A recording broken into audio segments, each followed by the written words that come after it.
सत साहिब सतगुरुदेव की जय। बंदी छोड़ कबीर साहिब जी की जय। बंदी छोड़ गरीबदास जी महाराज जी की जय। स्वामी राम देवानंद जी गुरु महाराज जी की जय हो।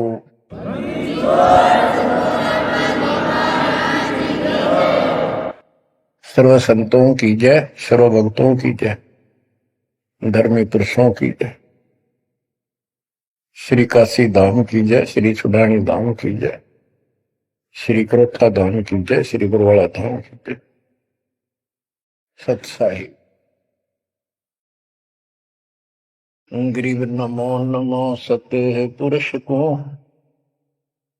नमस्कार गुरु के नहीं। सुर नर मुनिजन साधु, संतों सरसदीन।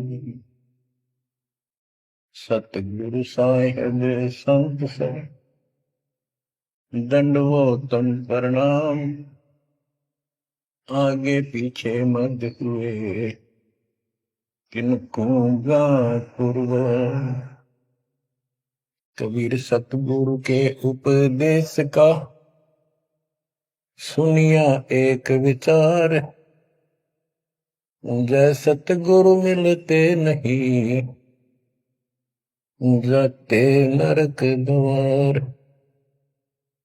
नरक द्वार में दूत सब, करते खेचा तान। उनसे कभू नहीं छूटता, फिरता चारों खान। कबीर चार खानी में भरमता, कबहू न लगता पार। सो फेरा सब मिट गया, मेरे सतगुरु के उपकार। जय जय सतगुरु मेरे की, जय जय सतगुरु मेरे की। सदा साहिबी सुख से वसियो, अमरपुरी के डेरे की। जय जय सतगुरु मेरे की, जय जय सतगुरु मेरे की। सदा साहिबी सुख से वसियो, सतलोक के डेरे। निर्विकार निर्भय तू ही, और सकल वैमान। जी साधो और सकल वैमान। सब पर तेरी साहिबी, सब पर तेरी साहिबी। तुझ पर साहिब ना, निर्विकार निर्भय। परमपिता परमात्मा कबीर जी की असीम कृपा से बच्चों, आज हमारे अंदर अपने घर जाने की प्रबल प्रेरणा हुई है। बच्चों, कोई भी काम है उसकी विशेष जानकारी होने के बाद उसमें रुचि बनती है। किसी प्रकार अब हमें पता चला है कि इस लोक में हम गलत स्थान पर रह रहे हैं, और आपको यह भी याद दिला जाता है कि ये शरीर नहीं रहेगा। जिस परिवार को देखकर हम खूब खुश हैं, और होना भी चाहिए, पर ये साथ कितने दिन का है यो तक भी ध्यान देते नहीं। इसके ध्यान ना देने से हम जन्म और मरण के इस महान कष्ट को भोग रहे हैं, इस महान कष्ट को झेल रहे हैं।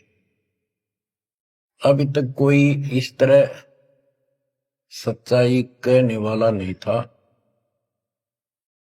जैसे कोई यूं कह देता ना, भाई ऐसे ऐसे वो हो सकता है, मृत्यु हो जाएगी, तो यूं कहा करते भाई, तो भाई ये बात ना बोला, मृत्यु हो जाएगी, अच्छी बात बता। यानी यूं कहना बुरी बात मानने थे कि यूं ना कह, मौत भी हो जाएगी कभी। संसार भी छोड़ना पड़ेगा। यानी इस सच्चाई को अवॉइड करने की चेष्टा करते थे।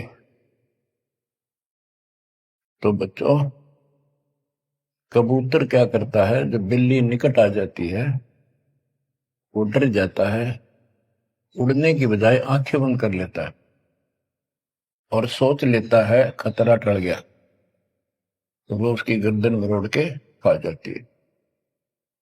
अब आंखें बंद करें काम नहीं चलेगा, ये तो खोलनी पड़ेगी, हिम्मत करनी पड़ेगी, यहां से उड़ना पड़ेगा, काल से बचना पड़ेगा।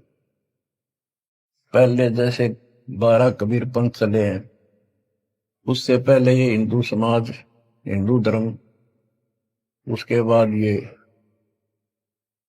यहूदी धर्म, ईसाई धर्म, फिर मुसलमान धर्म, जैन धर्म, और ये 12 पंथ, इनमें ज्ञान तो बताया जाता था कि भक्ति कर लो, नहीं तो 84 लाख योनियों में जाना पड़ेगा, पशु पक्षी बनना पड़ेगा। और आत्मा डरती भी थी, भक्ति के लिए प्रेरित भी होती थी, लेकिन वो भक्ति शास्त्र विरुद्ध थी, शास्त्र में प्रमाणित नहीं थी, और वो ज्ञान भी शास्त्र प्रमाणित नहीं था। श्रीमद् भगवत गीता अध्याय 16 श्लोक 23 में स्पष्ट किया है कि शास्त्र विधि को त्याग कर जो अपनी मर्जी से मनमाना आचरण करते हैं अपनी इच्छा से, उनको न सुख होता है, न कोई सिद्धि प्राप्त होती है, और न ही उनकी गति बढ़ती। या तो ये कहो कि गीता गलत और ये झूठे गुरु सच्चे, इनमें से एक को रिजेक्ट करना पड़ेगा, लेकिन गीता को कोई रिजेक्ट कर नहीं सकेगा। आखिर में इन झूठे गुरुओं को त्यागना पड़ेगा। बच्चों, परमात्मा के पाने के लिए, उस सुख को प्राप्त करने के लिए कितने कितने कष्ट झेले हैं महापुरुषों ने, हमने भी उठाए। हम ऋषि बने, ऋषि बनकर कठिन साधनाएं की, जैसा लोकवेद दंत कथाएं सुना करते थे, उसके आधार पर सिद्धियां आ गई, सिद्धियां दिखाकर फिर प्रसिद्धि होगी, उस प्रसिद्धि के ऊपर हम प्रसिद्ध हो गए और खूब महर्षि प्रसिद्ध हो गए। अब पता चला वो प्रसिद्धि कैसी थी, जैसे आपको राबिया का प्रमाण बताया, 4 साल की ठीक साधना से ऐसे ऐसे चमत्कार भी हो गए, मक्का उठ के आ गया, लेकिन भविष्य 0 हो गया उसका, सिर भी काट दिया, इतनी प्रेरित थी भगवान के प्रति, लेकिन नथिंग, कुछ नहीं हुआ। काम तो अब बनेगा जब बनवाया जा। गरीब ये जीवन सफल है, जब लग राम रटंत, देखोरी को जाने दे, भरम पड़े हैं पंथ। इस मनुष्य जीवन की सफलता उसी की है जो परमात्मा की भजन करते हैं, अन्यथा इसका कोई यूज नहीं। पशु पक्षी का भी ऐसा ही जीवन है, ऐसे ही कर्म वो करते हैं, खाना पीना, टट्टी जाना, बच्चे उत्पन्न करना, बच्चों के लिए फिर सारा दिन भटक के उनका पोषण करना, फिर मर जाना, ये कोई जीवन है? इस ज्ञान से आपके अंदर जो गलत प्रेरणा भरी हुई है वो काल द्वारा भरी गई है, बहुत प्रबल है, वो सामान्य नहीं है। अब जैसे किसी को बुखार हो जाता है तो उसके बस की बात नहीं, वो नॉर्मल हो जाए। तो बच्चों, अब के लगन लगानी पड़ेगी। जैसे बुखार हो जाता है, उसके बस की बात नहीं कि वो ठीक ठाक रहे, अपने ठीक क्रिया करे, तो उसके लिए औषधि की आवश्यकता पड़ती है, और जब नॉर्मल हो जाएगा फिर सारे काम ठीक करेगा। इसी प्रकार ये आपके बस की बात नहीं है जो आप जिस व्यवस्था में लग रहे हो, ये इस ज्ञान से, इस भक्ति से आपका यो अज्ञान हटेगा, ये जिससे प्रभावित हो बुखार हटेगा, फिर आपकी लगन अदब से बनेगी, अलग से बनेगी। अगर ये भाव नहीं बना तो क्या ये जीवन अच्छा है जो आप जी रहे हो? कोटि जन्म तन भर में दोगे, कुछ नहीं हाथ लगा रे। कुकर कुत्ता, सुकर सुअर, खर गधा, कौवा बुगला। बता, इन प्राणियों के शरीरों में असंख्यों बार कष्ट उठा लिया अपने को, असंख्यों बार, एक बार नहीं। तो क्या इस प्रोसीजर को जारी रखोगे? मेरी आत्मा तो मान नहीं रही कि आप इसको स्वीकार कर लोगे। और अब भी आपकी आंखें नहीं खुलेंगी और आपकी प्रेरणा नहीं बनेगी, तो फिर इंसान नहीं, पत्थर हो तुम, पत्थर। कोटि वर्ष करे संगत संतों की, पत्थर का दिल में क्या बीजे। चंदन बन में रंग ला दे, एक बांस बिटन भी ना सींचे। पत्थर को जल में डाल दे, कितने गहरे जल में डाल दे, कितने दिन डाले रखे, उसका कोई असर जल का नहीं होता। नहीं, जल से तो नरम होता है पदार्थ। बाहर निकालते उसको घिसा दे दूसरे पत्थर से, जो का त्यों चिंगारी निकलेंगे। तो पत्थर जैसे प्राणियों को किसी चीज का असर नहीं होता।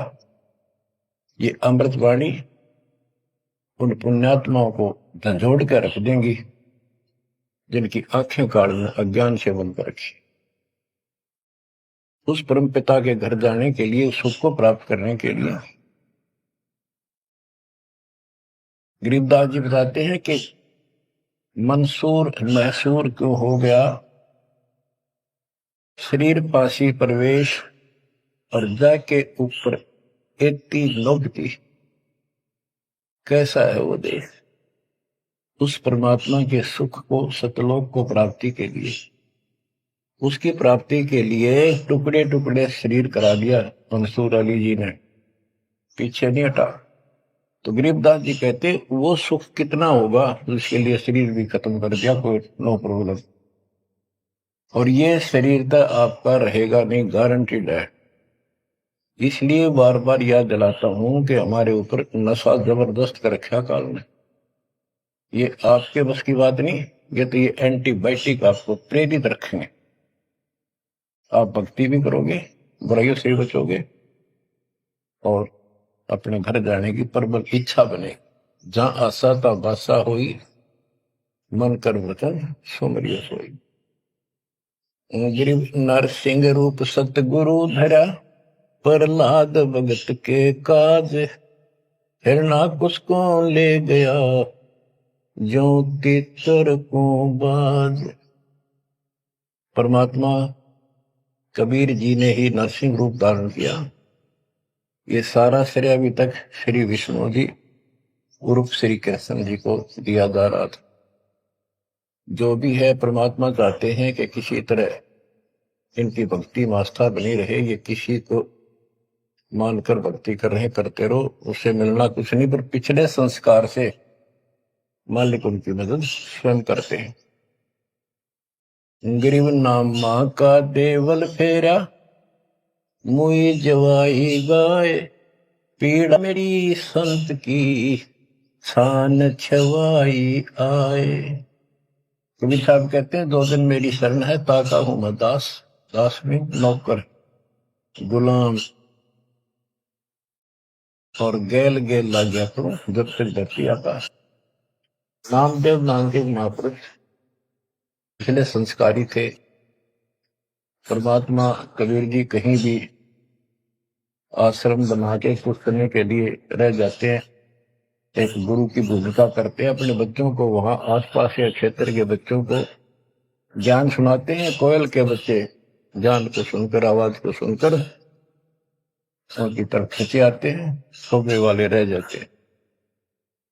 तो उस समय रंका और बंका दोनों पति पत्नी थे। एक उनकी बेटी थी वंका। नामदेव भी उसी समय परमात्मा कबीर जी के शिष्य हुए थे जब वो वासन रूप में लीला कर रहे थे। हम ज्ञान सुन लेते हैं, सारी बात करते हैं, पर अपनी जो पूर्व प्रेरणा है, पिछले जन्म के संस्कारों से भी हम बाज नहीं आते। अब नामदेव जी जा रहे थे, एक मंदिर में आरती हुई थी, ब्राह्मण लोग आरती कर रहे थे, और उसके ऐसी धुन चढ़ी कि वो भी मंदिर में पहुंच गया। हाथ में जूते निकाल लिए अपने, जैसे ये बजाते हैं ताल, उस तरह बजाने लग गया, घंटी बजाते हैं, और बजाता बजाता आरती में मगन होकर उनके ब्राह्मणों के बीच में पहुंच गया, यानी पत्थर की मूर्ति के सामने पहुंचना चाहा। पंडितों ने पकड़ कर उसको मंदिर के पीछे फेंक दिया कि यह शूद्र छोटी जाति का समेत जूतों में आ गया, हमारा धर्म भ्रष्ट कर दिया, हमारे भगवान को इसने रुष्ट कर दिया। तो परमात्मा वो तो फिर भी पड़ा पड़ा मन की आरती कर रहा था, लो लगी थी दाता में। परमात्मा उस मंदिर का मुंह नामदेव की तरफ कर दिया, और पंडित पिछली साइड में खड़े घंटी बजा रहे थे, आश्चर्यचकित हुए। तो एक दिन नामदेव रंका बंका के घर गया, तो उस दिन वंका लड़की, रंका और बंका जंगल में लकड़ियां लेने गए हुए थे, पीछे वो लड़की अकेली थी, वो कोई पट्टी तैयार करे थी, जैसे किसी को चोट लग जाकर, हल्दी वगैरह लगा कर। नामदेव बोला, बहन किसको क्या हो गया, किसको चोट लगी, किसके लिए पट्टी बना रही हो?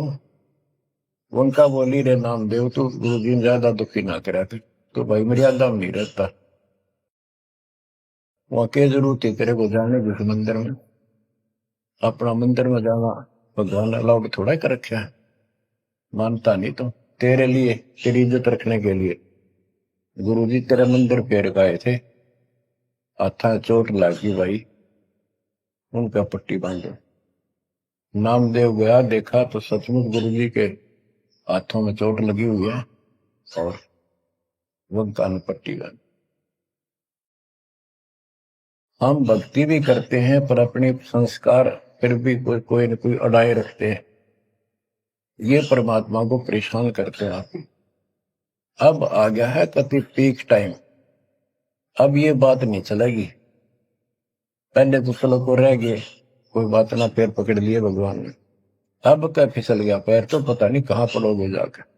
ऐसा अजब गजब का ज्ञान दे दिया, ऐसा समाधान आपको दे दिया, और ऐसे समय में मानो शरीर मान, तो आंखें खोल लो बच्चों। गरीब नामा का देवल फेरा, मुई जवाई गाय, पीड़ा मिट्टी संत की छान छवाई आए। अब एक जिसमें नामदेव जी ने मंदिर घुमा दिया, घुमाया तो मालिक ने था, लेकिन मालिक अपने नाम नहीं लेते, दादू से दरजीव के आप बगल हो जाए, करा करावे साइया मन में लहर उठा, दादू से दरजीव के आप बगल हो जाए। उनकी महिमा ज्यादा होगी, मुसलमान धर्म के लोगों को दिक्कत हुई, उन्होंने राजा को कहा कि ऐसे ऐसे काफिर है, वो दुनिया को गुमराह करता है कि मुर्दे जिंदे कर देता है, मंदिर घुमा दिया, ऐसे कर दिया। राजा ने पकड़ के बुलाया और कहा, ये गाय काट दी वहां पर, इसको जिंदा कर, जब जाने तो संत है, नहीं तो तेरे को आज तेरी गर्दन यही काट दूंगा। कबीर साहब कहते हैं, हम फिर वहां गए बच्चे, अपने बच्चे के लिए, और उस गाय को जीवित किया। जैसे पुराने समय में सब छान झोपड़ी डाला करते थे, हट घास ग्रास की, और वो साल भर में कंडम हो जाती थी, तो बारिश आने से पहले उनको फिर से या तो नहीं डालते थे या तो उनमें कुछ रिपेयर किया करते थे। नामदेव की माता जी ने कहा, बेटा अपनी छान ठीक कर ले झोपड़ी, बारिश आने वाली है, मौसम निकट है। वो कहने लगा, ठीक है माता जी, जाता हूं मैं जंगल से सर काट के लाता हूं, वो सरकंडे से घास फूस। रास्ते में सत्संग हो रहा था, सत्संग सुनना, फिर वहां सेवा में लग गया, शाम होगी, वापस आ गया। उसकी माँ बोली बेटा ले निकल घास फूस। माँ ऐसे ऐसे सत्संग में चला गया, ध्यान नहीं रहा। अगले दिन फिर ऐसे ही। उसकी माँ बोली भाई देख ले तो बारिश हो जाएगी, कुछ दिन सारे कपड़े भीजेंगे, अपने भीगेंगे, बहुत नुकसान हो जाएगा। अगले दिन भी ऐसे हुआ। तीसरे दिन उसने सोचा आधा सत्संग सुन लूं और फिर जाऊंगा। आधा सत्संग सुनकर चल पड़ा। सत्संग तो फिर पूरा ही सुनना पड़ा उसने, फिर सेवा सेवा ना करी, अपना वो काम के लिए चल पड़ा। जल्दी जल्दी घास फूस काटने लगा, पैर में कुहाड़ी लगी, दांती लगी और ज्यादा चोट लगी। पैर के पट्टी बांधी, अपना कपड़ा वही ले रखा था पाड़ के चद्दर। और उसी दिन परमात्मा ने नामदेव का रूप बनाया और खूब ये सरकंडे सिर पर धर के लाए, आकर छान बना दी और डाल दी। नामदेव शाम को लंगड़ाता लंगड़ाता पहुंचा। माँ बोली के लग गया बेटा? मैंने बताया माँ ऐसे ऐसे आज भी ना लड़ पाया मैं तो। माँ उस झोपड़ी से आगे पहुंच गई, बेटे को तकलीफ सी देख के क्या लग गया बेटे के। माँ माफ करिए आज भी नहीं सामान लान पाया मैं तो, वो ऐसे ऐसे बन गई मेरे साथ। कोशिश करो था जल्दी जल्दी काटू, माँ दुख पाओगी। मेरे तो पैर में कुहाड़ी लगी है, दांती लगी, चोट लगी और चला भी नहीं जाता। माँ ठीक होती बनाऊंगा झोपड़ी। उसकी माँ उसके मुंह की तरफ फेंक के बेटा क्या बोल रहा है तू? तो अभी तो आया था झोपड़ी खुद बना के गया, बेटा क्या कह रही है, चोट कब लगी तेरे? नामदेव निकट आया, देखा ताजी झोपड़ी बना रखी है गजब के सरकंडे लाके। ऐसे तो आसपास की तो थे भी कोनी ऐसा घास फूस। नामदेव खूब रोया बैठे। मां भगवान थे, परमात्मा थे वो तो। बच्चों दो दिन मेरी शरण है ताका हूं मैं दास, गेल गेल ला गया फिर जब तक धरती आकाश। ये किसी जन्म में भक्ति खूब करी थी जैसे इस युग में, और इस युग के पिछले हुए भक्ति गजब की रहती है, क्योंकि यह साधना शास्त्र में खुला। मोक्ष ना होता तब तक परमात्मा इनके साथ रहे। इनसे चमत्कार भी होते रहते, नाम भी हो जाता, पर काम तो ना बढ़ा, मोक्ष तो ना हुआ। तो ये जो ज्ञान आपको सुना जा रहा है, ये हर पहलू पर आपको सतर्क किया जा रहा है। तो या तो इस भक्ति में छोड़ दो, रिया कति दर्द हो जाओ, कमर कस लो, अब क्या पीछा छुटवाना है। ये लल्लो पत्तो बहुत होली। केवल हम सुख मांगते हैं, धन मांगते हैं, बेटा ना तो बेटा मांगते हैं और धन संपत्ति मांगते हैं। ये तो बिना मांगे दे देगा जब दिल डट गया आपका, दृढ़ रहे तो। कोई भी काम है दृढ़ता के साथ होता है। धीरे धीरे रे मना, कबीर साहब कहते। कबीर धीरे धीरे रे मना, धीरे सब कुछ हो, माली सीते सौ गुड़ा ऋतु है फलो। आज पौधा बोया है आम का, अगले दिन नहीं लगेंगे फल उसके, महीने 20 दिन में भी नहीं लगेंगे, वर्षों उसकी सेवा करनी पड़ेगी। एक बार पेड़ बन जाने दो, फिर देखना आपको छाया भी और फल भी इतने देगा, आप भी खाइयो, रिश्तेदारों को खिलाइयो। इसी प्रकार से भक्ति रूपी पेड़ को, पौधे को पेड़ बना लो। दास देख रहा है, दास ने शुरुआत जब की थी उनकी क्या स्थिति थी मेरे बच्चों की, भक्तों की। वो डटे रहे, टिके रहे, आज हर तरह से उबारा है, संसार से न्यारा है और मोक्ष मिलेगा। जो जन्म मरण का कोड कटेगा। गरीब कबीर के सो बंजारा हुआ, आप भक्ति के हेत कंकर बोई जान के, धना भगत के खेत। धन्ना भगत जी बहुत जबरदस्त लगन की लगी हुई थी उनकी, बहुत जबरदस्त भगत थे। दया भाव संत में होती है। बारिश हुई, बीज सभी किसान ज्वार बीजने चल पड़े। तन्ना की पत्नी ने भी ज्वार दे दी 5 किलो, अल्ले खेत में बो के आओ। भगत जा रहा था बैलों को साथ, बैल लेकर के, हल लेकर के। रास्ते में 4-5 भगत भूखे थे, बैठे थे। अब भगत स्वाभाविक साधु संत को देखकर राम राम करी, उसने बैल खड़े कर दिए, बैठ गया 2 मिनट भगवान का। सुबह सुबह पता चला कि उन्होंने 3 दिन से भोजन नहीं खाया था और मरने के कगार पर। कहने लगे भगत हम तो मृत्यु के निकट हैं, कहीं भोजन नहीं मिला। क्योंकि रेगिस्तान राजस्थान या भी पहले सारी स्थिति ऐसी थी नहीं बढ़िया वाली जनता की। बारिश हो गया तो फसल होगी, ना तो भूखे मरा करते। तो भगत जी ने सारे के सारे ज्वार रख दी उसके आगे, बीज, वो मरे थे भूखे, सारी खा गए। अब वो चल पड़े। भगत जी ने सोचा ही घर वाले लड़ेंगे, पत्नी भी गर्म मिजाज की थी, और इसमें तो भाई कोई भी टोक दे, बीज भी कित खा गया तो कित खो दिया। किसान का तो जीवन होता बीज। लेकिन उसने परिवार न्यौछावर कर दिया।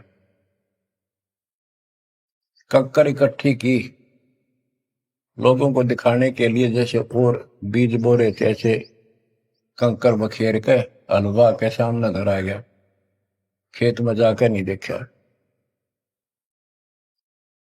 कुछ दिनों के बाद औरों का ज्वार गजब की उगरी, और भगत जी के खेत में तुम्बे मतीरों की बेल उगरी बिना गिरती की, मतीरे लग गए मोटे मोटे ये तुम्बे। अब क्या होता है कि भगत जी के खेत में, धन्ना भगत के खेत में बहुत ज्यादा बेल उगी मतीरों की, मतीरे से मोटे मोटे लाग गए, ऊपर नीचे पुड़े नो भरी दिखे उनका खेत भरा। कुछ दिन के बाद क्या होता है कि बारिश ना होने से उस क्षेत्र में अकाल जैसी स्थिति होगी, और ज्वार किसी का हुई, किसी की थोड़ी बहुत हुई, बिल्कुल नहीं हुई। तो वो तो बाद की बातें हैं। किसी ने जाके धन्ना भगत की पत्नी को बता दिया कि तुमने ज्वार नहीं बोई। वह बोली बोई, वो कहा हमारा भगत कि ना आपके तो मतीरे उग रहे हैं, ज्वार है ही नहीं। उसका दुख हुआ, ज्वार भी कित खा गया यो। तो वह गई, देखा सचमुच वहां तो मोटे मोटे मतीरे भरे पड़े। एक मतीरा यानी एक तुम्बा लेकर चल पड़ी। धन्ना भगत को पता था कि बात आज बिगड़ चुकी है। उसके बाहर जाते ही भगत वहां आ जाते थे, उसके रहते नहीं आते थे। वह जल्दी वापस आ गई। धन्ना भगत ने सोचा था शाम तक आओगी, तो भक्तों से कहा तुम जाओ, बात आज गड़बड़ है। सिर पर मतीरा रख रखा, आते उसने मतीरा सिर में मारा धन्ना भगत का। धन्ना भगत जी ने थोड़ा बचाव किया तो धरती में लगकर फूट गया। फूटते उसमें ज्वार निकली जैसी बीज की साफ सुथरी भेजी थी। अब भगत जी तक टेढ़ा पड़ा, सिर बचाया, और वह देवी देख रही थी, कभी धन्ना भगत को कभी ज्वार को। तो वह बोली ये कहां से आ गई ज्वार इसमें। धन्ना भगत नहीं बोला। वह फिर खेत में गई, वह ज्वार उठाकर अंदर रख ली। वहां जाके देखा कपड़ा बिछाकर मतीरे फोड़न लागी, ढेर लाग गया। गठड़ी बांध के चल पड़ी, ढोण लागी ज्वार। अरोरा की ज्वार कति कंडम सी होगी, वो ये को ना खड़ी तो रही, पर बस उसमें बीज नहीं बना, सूखी सूखी सी खड़ी। अब वह 3-4 गठड़ी 5-6 गठड़ी ले आई भर भर कर। भगत बोला जितनी आपने अपनी होनी चाहिए थी ना तेरे खेत में उतनी रखना, ज्यादा ना लेना भगतमती ने। बोली तू तो ऐसे करा कर, भगवान ने दी है सारी लाऊंगी। वह गठड़ी भर कर चाली, जब उसका कोटा पूरा हो लिया, वहां तक तब बोझ मरती आई बाहर खूब लग गया, उतारी तो सारा फूस बना पाया, एक फेर लाई वो भी नहीं हो गया, हार के बैठ गई। फिर धन्ना भगत के खेत में ज्वार निकला, तुंगों से ज्वार निकला, गांव इकट्ठा हो गया। भगत बोला भाई अपनी बांट लो थोड़ी थोड़ी, तुम सारे भूखे मन तो बच जाएगा गाँव। तो सब ने अपने हिसाब का थोड़ा थोड़ा ले लिया और फिर भी उभरती रहेगी। बच्चों ये बातें कोई बनावटी नहीं है। जिनने भगवान के ऊपर समर्पण किया, जो भगवान पर समर्पित हुए, भगवान ने कभी उनका मारा नहीं। चारों युगों को देख लो हमने किसका रखा मारा। तो बच्चों ये महापुरुषों की जो कथाएं हैं आज अपने काम आऊंगी। आप एक बार लग कर देखो इस मार्ग, कोई जगह नहीं रहेगी आपको अगर मगर कर्ण की स्मरण को कति परमात्मा हर तरह से संतुष्ट कर देगा। दास अपनी एक कथा बताओगा। हम सुनते थे कि द्रौपदी का चीर बढ़ा दिया भगवान ने, पर ये नहीं पता था क्यों बढ़ाया था। वो तो अब इस तत्व ज्ञान से निखार हुआ कि कबीर परमात्मा ने एक लीला करके उसका लीर ग्रहण किया कपड़ा और उसके कारण बढ़ा था। तो इससे किसी को कहते वो मानता नहीं था ये कोई बात है, कैसे हो सकता है, ऐसे नहीं हो सकता, वैसे नहीं हो। हम भी मानते थे कि चल ना होगा पर भगवान तो है और बहुत काम कर रखे हैं। मन मानता था भगवान कुछ भी कर सकता है, क्योंकि आस्था जब भी बनती है जब ये भावना बढ़ जाएगी परमात्मा जो चाहे सो कर सके। उसके सामने इम्पॉसिबल वर्ड नहीं है उसकी डिक्शनरी। आपको बताता हूं, नाम ले लिया, 2-3 साल हुए थे बस। 1988 में नाम लिया, 1990 या 89 की बात है, 88 या 89 की। तो एक मकान बनाया, ऊपर मकान बना रखा है, उसके ऊपर एक गैलरी ही पूजा स्थल बनाया 5.5 बाई 15 फुट का। उसमें एक गली में झांकी थी, खिड़की और विंडो, और एक अंदर आंगन की तरफ क्रॉस वेंटिलेशन बढ़िया था। तो जल्दी के कारण मैं बने बनाए वो लिया जगड़े पूजा स्थल, 2 मांझ का उनको पेंट करके लगा दिया। उनमें शीशे भी लगे हुए थे। एक शीशा टूटा हुआ था, एक शर्फ खिड़की का, वो डबल होते।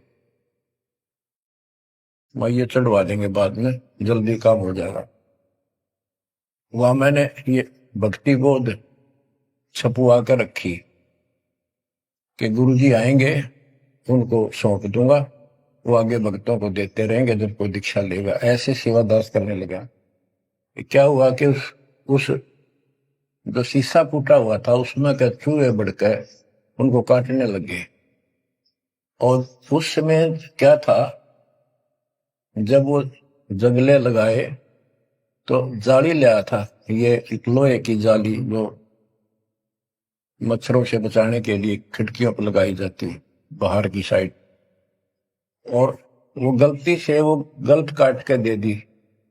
मैं वो साइज लिख के उस लोहे की दुकान पर दिया, भाई ये काट के तैयार कर दे, इनका गल बना दे। मैं और सामान लेकर वापस आया, उसने बांध के लपेट कर रख रखी थी। मैं उठाकर चला आया पैसे देकर। आके मैंने कहा ले भाई लगाओ। तो ये बड़ा लड़का और एक वहां किराएदार रहता था, वो बोले हम लगा देंगे। कील क्या सारी ला रखी थी, उन्हें सीढ़ी लगाई। मैं तो चला गया उनको कह के, शाम में आया तो कोई नहीं लगा रखी। पूछा भी कारण क्या था, क्यों नहीं लगाई। उन्होंने बताई कि छोटी है, बराबर में छोटी रहेगी, कम से कम 9 इंच छोटी।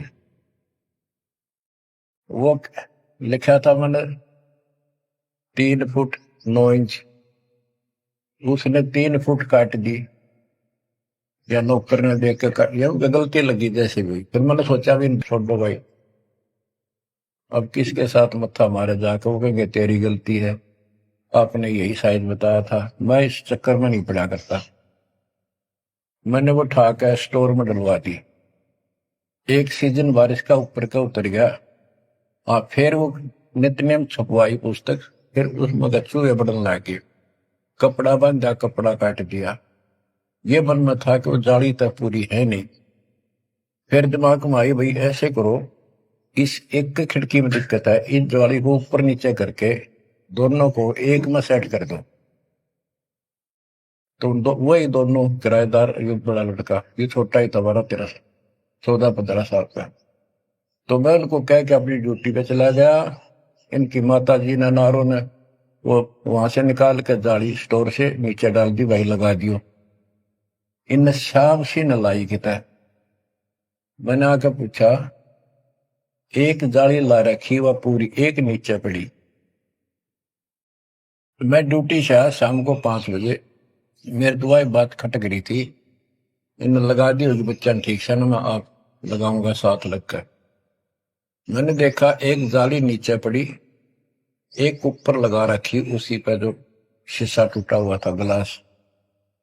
वो गिलास लगवाने की टाइम नहीं मिल रहा था, क्योंकि दूर मेरी ड्यूटी थी, कौशली साइड में हेडक्वार्टर था, 77 किलोमीटर जाना था। ये ऐसा था ही, जुगाड़ करना चाहा था मैं, कर दे फिर आराम से कर लेंगे। तो मैंने अनारों से पूछा कि ये जाली लगा दी उन्होंने।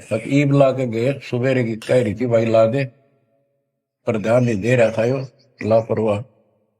ईब ने देखा गाने वाला पापा, फटाफट बुला कर नींद को लगवा दी। मैं बोला जाली ये और ले आए क्या? ये बोला नहीं और तो नहीं है, ये तो वही है जो ऊपर डाल रखी थी स्टोर में। मैंने ये सुबह आपके दादे को कह दी कि भाई ये रखी, लाओ जब ला दिए। मुझे विश्वास नहीं हो रहा, तू सच्ची बता, ये बदलवा तो नहीं डाले इसको? और बोली बदलवाओ की थी तो लाई मुश्किल तो है, बदलवान का कित सही हो। मैं हैरान, मेरा विश्वास नहीं हो रहा। एक पूरी हो ही नहीं सकती, पूरी हो करके भी 6-7 इंच नो लटक रही बराबर में मुड़ के। 9 इंच वो बड़ी और 6 इंच और एक्स्ट्रा उसी साइड में। दूसरी देखी, दूसरी भी गए। फिर इसने लैब में ढूंढ गए, बड़े लोग खेल खेल रहा था कितने। मैं बोला तू ये बता, ये जाली बदलवा के लाया है कि वही है? वही है, मेरी मां ने उतार के यहाँ डाल रखी थी, हमने ला दी। मैं मेरी कसम खा, कबीर साहब की कसम खा। बच्चों, वो दिन है आज, इतना गजब का विश्वास कर दिया जाता। बात कुछ नहीं थी, बात और भी लाई जा सके थी, लेकिन वो दिखा दिया, कपड़ा छोड़ हम लो बढ़ा जा। इस मालिक कबीर साहब ने लोहे की जाली बढ़ा दी। वो आज भी विद्यमान है, एक तो उनमें से। वो मकान बेच दिया था इसने, वीरेंद्र ने, मेरे यहाँ इस मार्ग पाने के बाद। जिसने लिया वो भगत, उस भगत ने वापस डोनेट कर दिया कि ऐसी अनमोल पूंजी को मैं सुरक्षित नहीं रख पाऊंगा, आपको वापस दे। आज वो फिर वही है, वह जाली लगी हुई है, हमने भी उसमें सफाई किया नहीं है अभी, क्योंकि हमें थोड़ा सा फुर्सत ही होगी, यहाँ से निपटेंगे मिशन को पूरा करके, उसको फिर याद के रूप में रखेंगे। तो बच्चों, विश्वास रखो इस मालिक पर। कहे कबीर सुनो भी साधो, मैं तो हूँ विश्वास, और गलत साधना करने से कुछ नहीं मिलेगा। क्या बताते हैं, गरीब कबीर के सो बंजारा हुआ, आप भक्ति के हेत, काकर बोई जान के, धना भगत के खेत। वहां काकर से अन्न हुआ, कंकर से, वहां काकर से अन्न हुआ, वहां केसों से हुआ कबीर, वार पार पावे नहीं गति कुछ गहर गंभीर। अब नकली गुरुओं के कारण ये सारा अध्यात्म ज्ञान नष्ट होया पड़ा था। उसके बारे में कबीर साहब बताते हैं, गरीबदास जी बताते हैं, गरीब विष्णु त्रिलोकी नाथ के, परचे कोटि अनंत, भक्त वत्सल भगवान है क्यों निंद है संत। यानी भगवान में आस्था बनाए रहने के लिए परमात्मा ने इन पर विष्णु जी को निमित्त बनाकर लीलाएं की।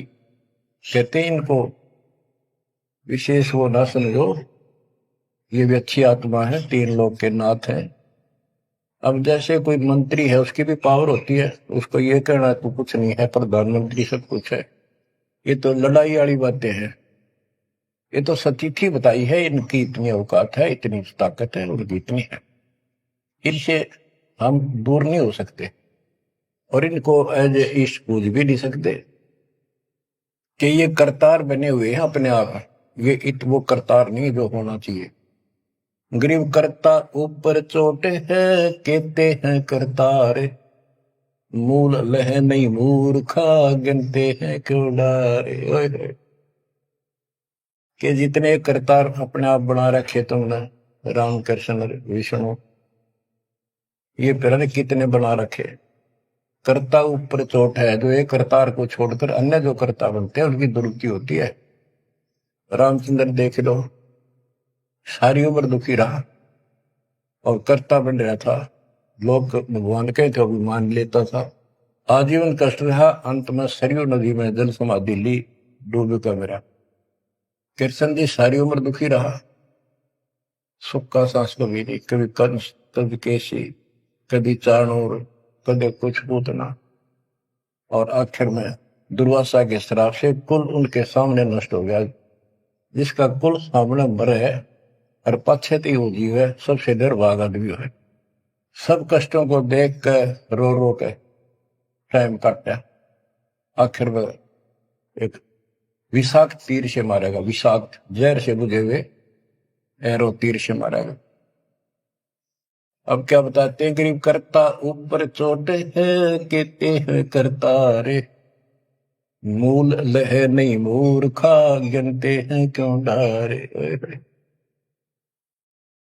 के मूल की पूजा क्यों नहीं करते, डालियों ने क्यों गिनते फिर हो तुम, कितने भगवान है, कितने टहनी है।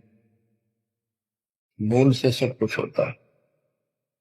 गरीब सतगुरु साहिब एक है, दूजा ब्रह्म विरोध, बिन सतगुरु सूझे नहीं, चाहे पढ़ो 18 बोध।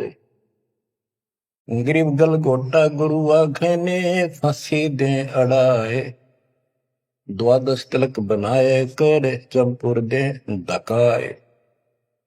कि ये इंसान का नाश करने, मनुष्य जीवन को बर्बाद करने वाले, ये बाह्य दिखावा करके द्वादश तिलक 12 तिलक बना लेंगे, कंठी माला पहन लेंगे, लाल कपड़े, बड़ी बड़ी दाढ़ी मूछ उठा लेंगे या घुटन घोट हो जाएंगे, मूड मुड़ा लेंगे।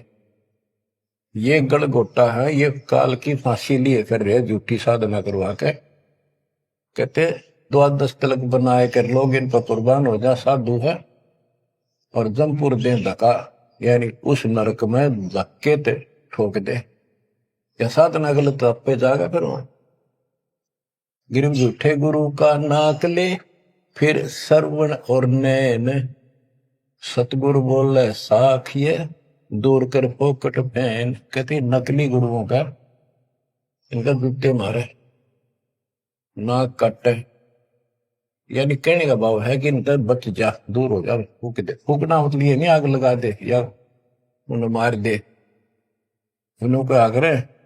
कैसी यह कहावत हमारे यहाँ कि इसने फूक दे एक तरफ, जैसे कोई सामान मंगाया, इसकी जरूरत नहीं, कौन ख्याल है ना, फूक एक तरफ, यानी पटक दे दूर। एक गरीबदास जी कहते झूठे गुरु के नाक कान काट दे। इसका अर्थ है कि उनको कति वहां से अपने से दूर कर ले। गरीब झूठे गुरु को झटक दे, से स्वामी को फूक, या मैं दोष जरा नहीं, शब्द कहा हम कूक। गरीबदास जी बताते हैं झूठे गुरु को झटक दे, और जो नकली शिष्य उनकी मान उनके चिपके बैठे उन्हें भी फूक। फूकने का मतलब ये नहीं उन्हें मार दे कि पड़े रहने दो। गरीब पीछे गई सो जाने दे, ले रहती को राख, उतरी लाभ चढ़ाई यो, करो अपूठी चाख। गरीबदास जी कहते पीछे जो होई सो हुई, उसने भूल जाओ, अब शेष बचे जीवन में संभाल लो, उतरी लाभ चढ़ाइयो करो अपूठी चाक। जैसे हम सत भक्ति ना करने से हमारे सारे काम बहुत खिंच के होते ही नहीं, परेशानी रहती है। और जब सच्चा गुरु मिल जाता है वही काम फटाफट होने लग जाते हैं।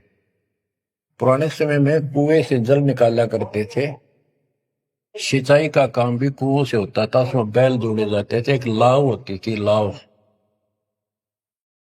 वो डोल नीचे जाता था, एक लकड़ की पुली होती थी, लोहे का इतना सिस्टम नहीं था, फिर लोहे की बनने लगी थी पुली, उसके ऊपर वो लाव यानी रस्सी, मोटी रस्सी होती थी, बढ़िया मजबूत, वो पुली से नीचे उतर जाती तो अब पुली घूमती नहीं, वो फिर किसी होती थी, वो घूमती नहीं और अड़का खड़ा हो जाता नीचे, रस्सा गिर जाता साथ में, फिर उसको कहते ऊपर रख, फिर से पुली पर रख और फिर खींच, आसानी से घूमेगी और फटाफट पानी निकला होगा। कि शास्त्र विरुद्ध साधना करके भक्ति से दूर होकर भगवान से तुम दुख पा रहे हो, फिर से भक्ति शुरू कर दो, फिर आपको सुख। गिरिव पीछे गई सो जानते ले रहती कुआं, जो शेष बचा जीवन इसको संभाल ले रख, उतरी लाभ चढ़ाइयो करो अपूटी चाख। गिरिव बोए बिन पावे नहीं जीवित कैसा योग, 84 आसन करे मिटे न संसार शोक। के जीवित मरे बिना परमात्मा प्राप्ति नहीं होगी। तुम जैसे बकवादों में लग रहे हो, जीवित कैसा योग, ऐसे भक्ति नहीं पड़ेगी। और जो 84 आसन कर करके लोग दिखावा करते हैं, इसे मोक्ष नहीं है। गिरिव पंचअग्नि पाखंड है, मौनी तपे आकाश, झरने बैठे क्या हुआ, क्या जी में पंच गिरास। ये 5 धुएं लगा के बीच में बैठ जाती है पाखंड करने के लिए। इन मकला इतनी है ज्ञान नहीं इनको। कोई मौन रखता है, कोई तप करता है, मटके घड़े के अंदर सुराख करा के एक टपाई कर रख के 40 दिन सर्दी के महीने में 100 मटके डेली पानी के अपने सिर पर डलवाता है, और बड़े बड़े गांव के लोग उस पाखंडी के चारों तरफ परिक्रमा करते हैं। और कोई कहे मैं सिर्फ 5 गिलास खाया करूं, ज्यादा खाता नहीं। इस तरह के ड्रामाबाजी से अट्रैक्ट करते पब्लिक को, पल्ला कुछ नहीं। गिरिव दूधा धारी शब्द है, पान फूल फल खाई, घट में नाम न संचय ये बंधे जमपुर जाई। कई बताते हैं एक बाबा है, दूध दूध पियो है, बड़ा शब्द है, दूध दाधारी बोला है, और केवल कभी फल खा लेता है तो फूल फल ही खाता है। तो गरीबदास जी कहते हैं गरीब दूध दाधारी शब्द है ये, पान फूल फल खाई, घट में नाम न संचय रहे बंधे जमपुर जाई।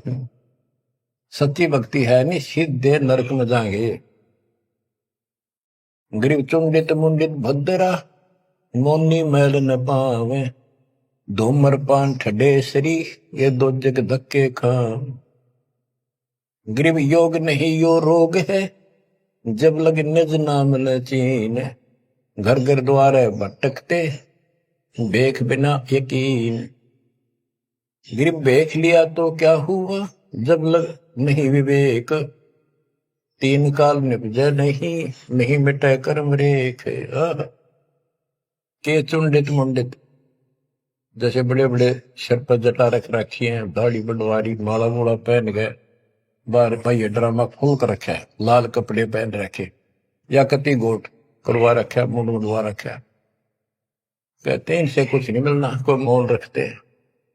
गरीब चुंडित मुंडित भद्रा, मोनी मैल न पावे, धूमर पान ठडे श्री ये 2 जग धक्के खाओ। ये धूमर पान करें, नशे करें, सुल्पे की मारे चलम भर कर ढूंढ उठा दे, ठडे श्री खड़े होकर तप करते, कहते 2 जग में धक्के खाओगे, नरक में जाएंगे। बच्चों, ये मूल ज्ञान है, ये तत्व ज्ञान, और ये जो ज्ञान आपको दिया जा रहा है, आपके लिए वरदान होगा। ये कबीर साहब की गिफ्ट है। इस रजा को संभाल के रखियो, इसको हल्के में ना दियो बच्चों। कुर्बान हो जाओ, ये धंधे करते था सिंधन हो गए, कितना पुराना पट्टा। इसकी शरण में डट कर सत्संग सुना करो, सेवा करो और दान करो, मर्यादा का निर्वाह करो, भक्ति करो। देखना न्यारे रंग ला देगा दाता। मालिक आपको मोक्ष दे, सद्बुद्धि दे, आपको याद बनी रहे अपने घर की सच्चाई।